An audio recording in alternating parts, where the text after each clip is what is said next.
মানে ধর্ম ব্যবসা মানে ধর্ম ব্যবসায়ী হিসেবে রাজনীতি পরিচালনা করতে চায়। এই বিষয়টিকে এই সময়ে ইসলামী রাজনীতির জন্য আপনি সবচেয়ে বড় চ্যালেঞ্জ কি মনে করছেন? জি, ধন্যবাদ। আপনাকে খুবই সময়োযোগী প্রশ্ন করেছেন। ইসলাম আত্মিক রাজনৈতিক সব দিক থেকে মানবতার মুক্তির দিগদর্শন।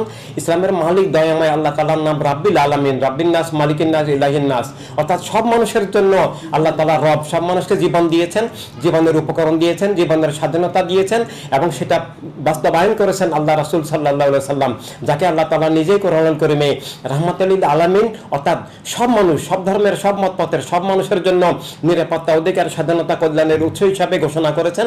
এবং আল্লাহ রাসূল সাল্লাল্লাহু আলাইহি সাল্লাম ইসলামের পক্ষ থেকে যে রাজনীতি দিয়েছেন সেটার নাম মানবতার রাজনীতি, অর্থাৎ সব মানুষের প্রতিনিধিত্বশীল। সেটাকে খেলাফতে ইনসানিয়াত বলা হয়, অর্থাৎ authority of life and state and all of humanity, authority of life, based on authority of life.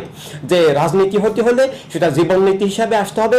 সব মানুষের জীবনের আত্মমালিকানা, রাষ্ট্রীয় মালিকানা, বিশ্ব মালিকানা হিসাবে, সব মানুষ রাষ্ট্রের নাগরিক, বিশ্ব নাগরিক হিসাবে, বিশ্ব সম্পদের মালিক, বিশ্ব কর্তৃত্বের ধারক হিসাবে এবং সারা দুনিয়ার সম্পদের মালিক হিসাবে আল্লাহ রাসূল সাল্লাল্লাহু আলাইহি সাল্লাম যে রাজনীতি দিয়েছেন সেটা হচ্ছে universal humanitarian politics, state for world of state and world of universal humanity, অর্থাৎ রাষ্ট্রসভার, দুনিয়া সবার, সম্পদ সবার।